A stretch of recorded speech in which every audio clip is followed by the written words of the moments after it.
एक प्रमाण दिया था कि गोस्वामी तुलसीदास जी महाराज का जन्म राजापुर, जिला बांदा, उत्तर प्रदेश में, विख्यात बुंदेलखंड, जमुना जी के किनारे पर और चित्रकूट से 10 कोस 20 मील की दूरी पर उनका 1589 में जन्म हुआ था। अब उस समय पर मुसलमानी राज था।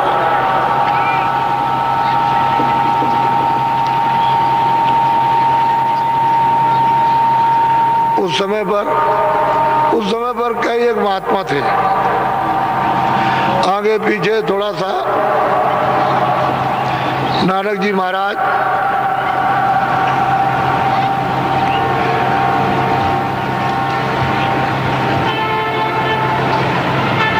और भी महात्मा थे, रैदास जी,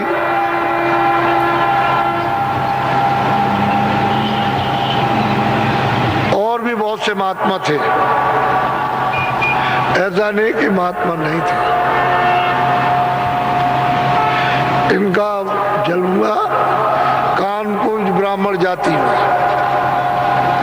और इन्होंने अपना ये सब जीवन का, बाल अवस्था का, जो बचपन का जन्म हुआ था उसका खेलना कूदना, ये वो कुछ मालूम तो बेचारे को था नहीं।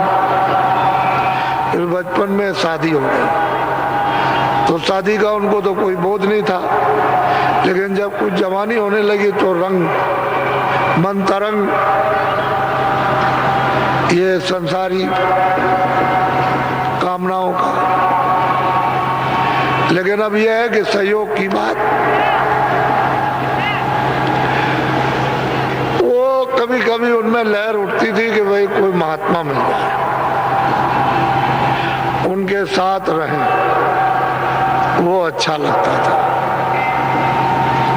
अब ये उनमें एक चीज थी, लेकिन मतलब ये है कि वो बराबर प्रेरित जो प्रारब्ध थी उनको धक्का मारती रहती थी। तो मिल गए महात्मा कंज गुरु, उन्होंने बता दिया कि देखो बैठ के ये रास्ता है, चलो जल्दी करो, देर मत करो। तो करने लगे, और 24-25 साल की इस मध्य अवस्था में ही उन्होंने प्राप्त कर लिया। ईश्वर को भी पाया, ब्रह्म को भी पाया, पारब्रह्म को, खुदा को भी देखा, रब को भी देखा, अल्लाह को भी देखा, और उन्होंने सत्य साईं को भी देखा। सबको उन्होंने पा लिया। और जितने भी ब्रह्मांड, जितने भी लोग,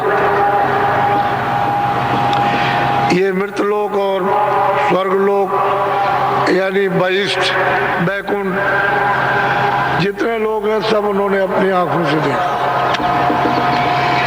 उसी 24 साल और 25 साल के मध्य समय, ये उनकी उम्र थी।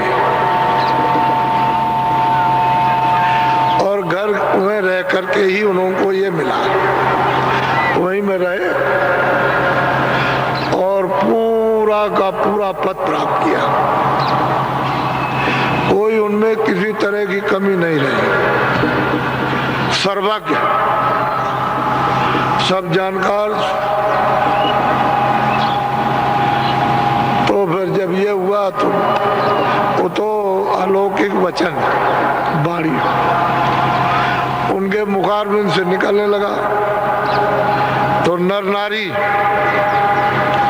वो जब सुनने लगे तो एकदम से प्यास बढ़ गई।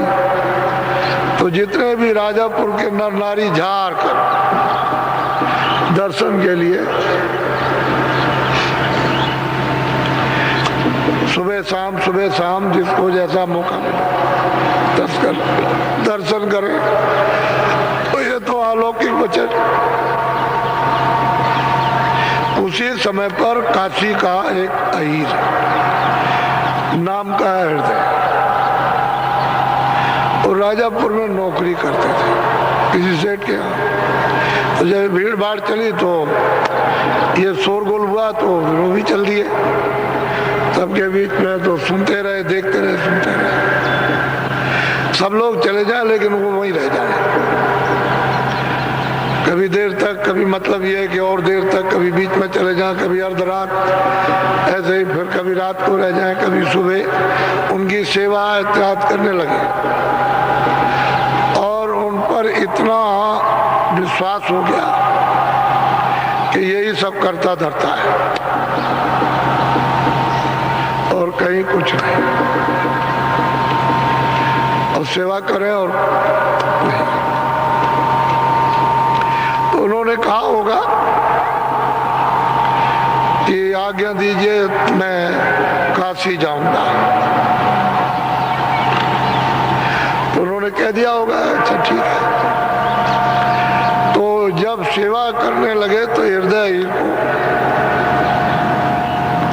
को उन्होंने वहीं बैठकर देखा कि अब इसका तो मुझ में लग गया।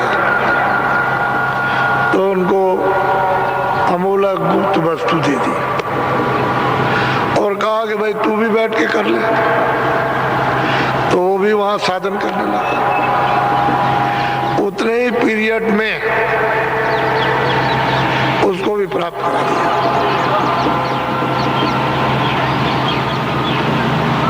तो उनके बाद तो सर्वशक्ति उनको क्या है। तो जब सर्वांग समर्पण हो गया तो उसको भी, और राजापुर गांव में उसका काम कर दिया। तब वो आज्ञा लेके गया काशी में। तो गोस्वामी जी महाराज इनका उनमें चित्त लग गया। अब वो तो मतलब यह है कि जो भक्त होगा तो भक्त भगवान के बस में होते आए। तो सेवक के बस में स्वामी तो जब आज्ञाकारी है तो चित्त लगा ही रहेगा। तो उन्होंने कहा अब यहाँ कुछ नहीं, ये छोड़ो। बस वो मतलब यह है कि वो 25वें साल में, यानी 25 साल की उम्र में राजापुर छोड़ दिया और काशी चले गए। इनका तो काम हो गया था, उसका भी कर दिया।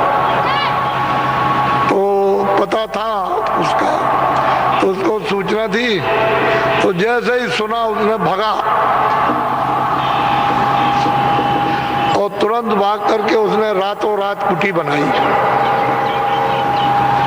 उनके लिए, रहने के लिए तैयार कर दिया और ले गया उनको।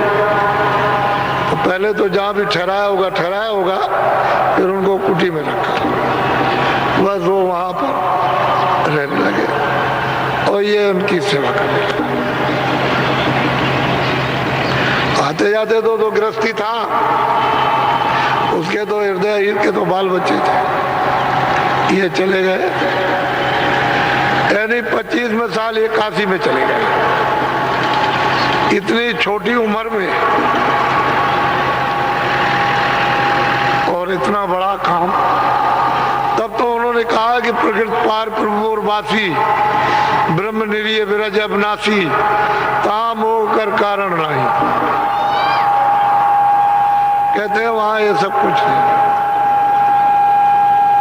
तो ये जिस मृतलोक में हम लोग रहते हैं, ये एक कण है, एक जर्रा,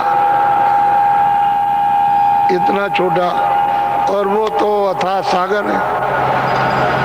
तो इसकी और उसकी तारीफ क्या की जाएगी। ये क्या है उसके सामने, कुछ नहीं।